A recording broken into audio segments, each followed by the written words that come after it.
felt like it. Never miss an update. Subscribe now and press the bell icon. Never miss a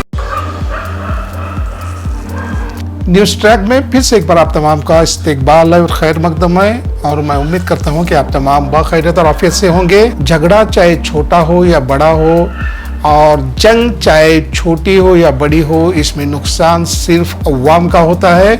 इसी तरह जो जंग चल रही है ईरान और इसराइल के दरमियान, दोनों तरफ से बेशुमार मिसाइल दागे जा रहे हैं। में इसराइल को काफ़ी नुकसान उठाना पड़ा है, क्योंकि ईरान ने उस पर ऐसे कई बैलिस्टिक मिसाइल्स दागे हैं जिसकी वजह से एक तरह से इसराइल सहमा हुआ है, डरा हुआ है और घबरा हुआ है, और वो इस मुश्किल में फंस गया है कि अब करें तो क्या करें। इसराइल का मुकाबला इस वक्त सिर्फ ईरान से नहीं है, इसराइल का मुकाबला इस जंग में ईरान के अलावा लेबनान और यमन से भी हो रहा है। इस जंग में इसराइल को यमन की तरफ से आने वाले मिसाइलों को भी इंटरसेप्ट करना पड़ रहा है, और साथ ही साथ लेबनान की तरफ से आने वाले ऐसे कई मिसाइल्स हैं जो इसराइल की धज्जियां उड़ाकर रखते हैं और इसराइल को नस्त नाबूद करने पे तुले हुए हैं। इसराइल की हालत इस वक्त बेइंतहा खस्ता है।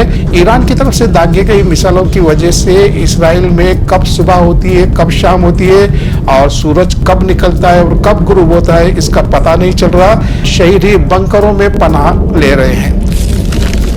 13 मई से ईरान पर हमला कर रही इसराइल ने रट लगा रखी है कि इजरायली सेना सिर्फ ईरान के न्यूक्लियर ठिकानों और सैन्य ठिकानों पर हमला कर रही है, और तब ईरान ने हमले का जवाब हमले से दिया, लेकिन ठिकाने नहीं चुने, अंधाधुंध बारूद बरसा दिए।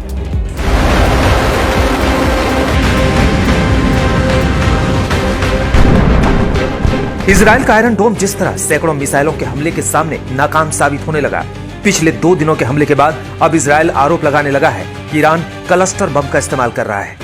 क्लस्टर बम यानी एक बम से निकले दर्जनों बम, जो काफी बड़े दायरे में पूरे इलाके को तबाह करने के लिए काफी होते हैं।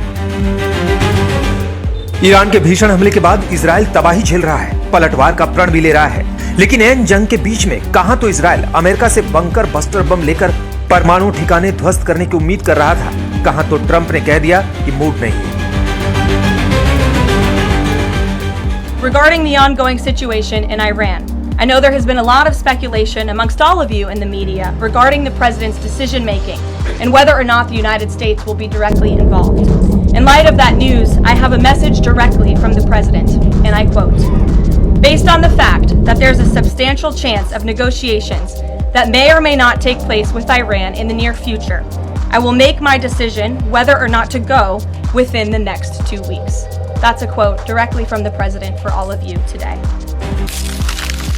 अमेरिका की बात की जाए तो अमेरिका एक एम्यूनिशन डीलर है, यानी जंग साजी में काम आने वाले तमाम हथियार अमेरिका ही बनाता है। अमेरिका अपने आप को इस दुनिया का बादशाह समझता है, इस दुनिया का बॉस समझता है, और एक बहुत बड़ा एम्यूनिशन डीलर है, यानी जंग में आने वाले वो तमाम औजार अमेरिका के यहाँ मैन्युफैक्चर होते हैं, अमेरिका के यहाँ बनाए जाते हैं, और अमेरिका ये चाहता है कि बनाए गए हथियार का इस्तेमाल कहाँ हो। और जब कभी दो ममालिकों में बहुत अच्छे से ताल्लुकात होते हैं तो उन ताल्लुकात को खराब करने में सबसे पहले बड़ा हाथ अमेरिका का होता है। 1990s में अमेरिका के साबिक सदर जॉर्ज बुश ने भी यही हरबा इस्तेमाल किया था, और उन्होंने इराक पे हमला करके इराक को तबाह व बर्बाद कर दिया। जॉर्ज बुश ने इराक पे हमला करने की असल वजह ये बताई थी कि इराक में केमिकल वेपन्स बनाए जा रहे हैं जो दुनिया के लिए बहुत ही नुकसानदेह, इंसानियत के लिए नुकसानदेह, इसलिए हम इराक पे हमला कर रहे हैं। ख्याल रही है कि वह हमेशा अपनी हथियारों की फरोख्त कहाँ और किस मुल्क में करे और उसका कारोबार चलता रहे। तो यही वो अमेरिका है जो इसराइल को सपोर्ट कर रहा है, और इसराइल वहाँ पे दुनिया के लिए एक परेशानी का बाइस बन गया है। लेकिन हर का वक्त होता है, और अब इसराइल का वक्त शायद आ गया है, क्योंकि इसराइल की हालत इस वक्त बहुत ही पतली हो गई है। हर तरफ से उसे मिसाइल का सामना करना पड़ा है, और मिसाइल्स ने इसराइल का एक पूरा हॉस्पिटल ही तबाह कर दिया है। डोनाल्ड ट्रंप का यह कहना है कि ईरान को सरेंडर करना चाहिए, चाहिए। इसके जवाब में ईरान के सदर ने यह कहा है कि हम ऐसे गीदड़ भपकियों से न डराएं तो बेहतर है।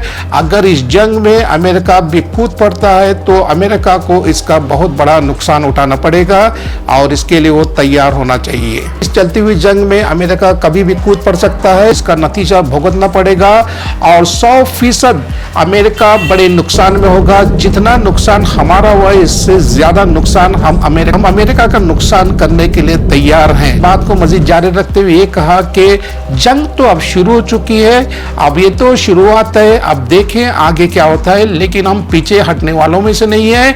ये बात इसराइल को अपनी जहन नशीन कर ले कि हम पीछे हटने वालों में से नहीं है और जब तक पूरी तरह से इसराइल को हम खत्म नहीं करते तब तक ये जंग जारी रहेगी। ईरान के शहर तेहरान में बहुत से हिंदुस्तानी काम करते हैं और जल्द वो हिंदुस्तान वापस लौट रहे हैं। हिंदुस्तानियों का एक ग्रुप भारत वापस आ भी चुका है। भारतीयों का कहना है कि हमने सिर्फ आसमान में मिसाइल देखे हैं और हालात बहुत ही खतरनाक है।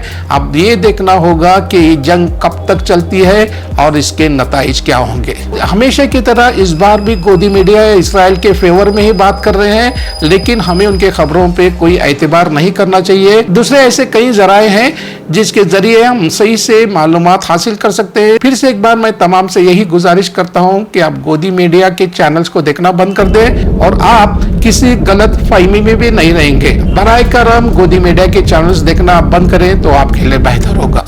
ईरान और इसराइल के जंग के पहले इसराइल को हमास के साथ भी जंग लड़नी पड़ी। इसराइल ने फलस्तीन के 50,000 से ज्यादा बच्चों को और औरतों को कत्ल किया है, जिसमें उसका काफी नुकसान हो गया था। मिलने वाले मालूमात के मुताबिक यह है कि इसराइल के पास अब मिसाइल्स का जखीरा खत्म हो चुका है और मिसाइल का यह जखीरा सिर्फ 10 या 11 दिन तक चल सकता है। लेकिन ईरान जो काफी मजबूत है, टेल अवीव में हालात बेइंतहा संगीन है और हाइफा बंदरगाह बिल्कुल बंद हो गया है और इसराइल का आयरन डोम भी बुरी तरह से तबाह हो बर्बाद हो चुका है। लेकिन अमेरिका इस बात पे जोर दे रहा है कि बातचीत के जरिए ये जंग बंद भी की जा सकती है। आने वाला वक्त ही बताएगा कि जंग के हालात क्या होंगे और इसके नताइज क्या होंगे।